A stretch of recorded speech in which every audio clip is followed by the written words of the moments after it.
Good morning. আজকে হচ্ছে শুক্রবার। আজ শুক্রবার থেকে ব্লগটা স্টার্ট করছি। আমরা যাব জঙ্গিপুর ঘুরতে দিদুর বাড়ি, সেই জন্য আজকে আবার নতুন কিছু দেখাবো, সেই জন্য আবার আজকে ব্লগটা স্টার্ট করলাম। তো চলো পুরো ভিডিওটার সাথে থাকো। আজকে পুরো দিনটা আমি কি কি করি না করি। Good morning. এখন বলো না গো good morning. Good morning, hi বলে দাও। আজকে সকাল সকাল আমার স্নান হয়ে গেছে, যেহেতু দুপুর হয়ে গেছে আর বাইরে বহুতই রোদ, আর না খেয়ে বেরোলে শরীরটাও খারাপ করবে, সেই কারণে আমরা খেয়ে বেরোচ্ছি। ভাত করেছিল দিদু আর ডিমের অমলেট, তো সেটা দিয়ে এখন আমরা খাওয়া দাওয়া করবো, তারপরে রেডি হব, তারপরে আমরা তো যাবো, বেরোবো। দাদুর ব্রাশটা ছিল বলে বাঁচান, জুতাটা ধুতায় না, পরিষ্কার করলে হয়ে যায়।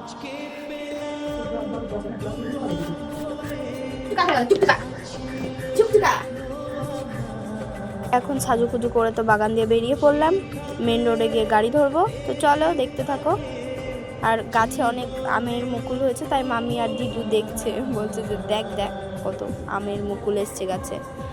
আমি পাহাড়পুর মোড় চলে এসেছিলাম, আর এখানে এসে একটা হনুমানকে দেখছি বসে আছে, আর কলা দিতে গেলাম, ও নিয়েও নিল। আর আমি এটা মানে আমার ড্রিম ছিল যে হনুমানকে আমি নিজের হাতে কলা খাওয়াবো, আমি এটা দেখে খুব খুশি হলাম। এখন বেরিয়ে গেছি ঘুরতে, এখন বাসের জন্য দাঁড়িয়ে আছি। বাস বা ট্রেকার যাই হোক একটা এলেই চেপে যাবো আর যাবো জঙ্গিপুর।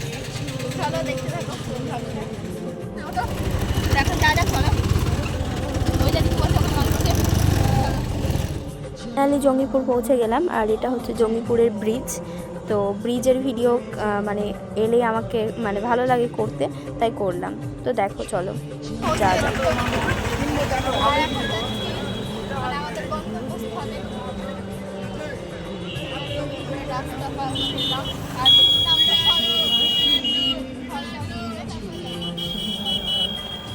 তো এই যে এখানে দিদু ফল কিনছে, আর দেখো কত ফল ফলের দোকানে। তো ফল থাকবেই, বাট অনেক ভালো লাগছে দেখতে, কালারিং ফল।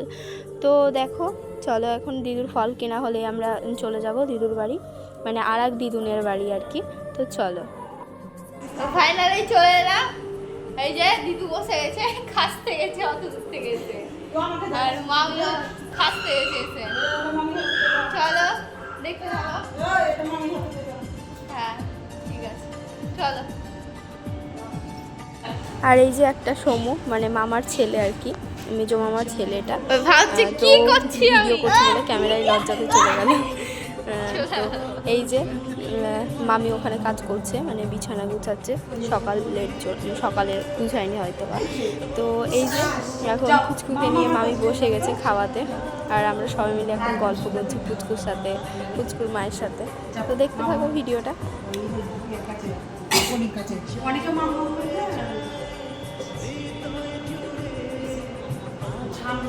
আর এখানে পুচকু মানে সিঁড়ি দিয়ে হামাগুড়ি দিয়ে উঠছে, মানে আমাদের কাছে আসবে, সেই কারণে দিদিকে বললাম যে ধরো ওকে, হামাগুড়ি দিয়ে উঠছে তো পড়ে টরে যেতে পারি, সিঁড়িতে যেহেতু পাউডার লাগানো ছিল সেই কারণে। হামাগুড়ি দিয়ে উঠেও গেল পুরোপুরি একদম। আর এই জিনিসটা দেখে না আমার সত্যি কথা ছোটোবেলার কথা মনে পড়ে গেল। দাদাভাইয়ের সাথেও ঠিক এরকমই করতাম আমি, আর দাদাভাই ছোটোবেলায় মানে আমি খুব জ্বালাতাম ওকে, আর ও যখন রেগে যেত একবার মানে আমাকে হ্যাঁচকানা বা ধাক্কা দিলেই আমি কাঁদতে শুরু করে দিতাম, আমি রেগে যেতাম তখন। তো ওদের ভিডিও করছি বলে কীরকমভাবে তাকাচ্ছে দেখো আমার দিকে, খুব কিউট লাগছে না ওদেরকে দেখে। আর ভিডিও করছি বলে দেখো পুচকুর খুব ক্যালি দিচ্ছ, লাফালাফি করছে। তো আজকের ভিডিও আমি এই পর্যন্তই রাখলাম। আমার ভিডিওটি যদি ভালো লেগে থাকে সবার, তাহলে লাইক করবা, সাবস্ক্রাইব করবা আমার নন্দিনী লাইফস্টাইল চ্যানেলটাকে, আর সবাই একটু ফলো করো আমাকে প্লিজ, ঠিক আছে?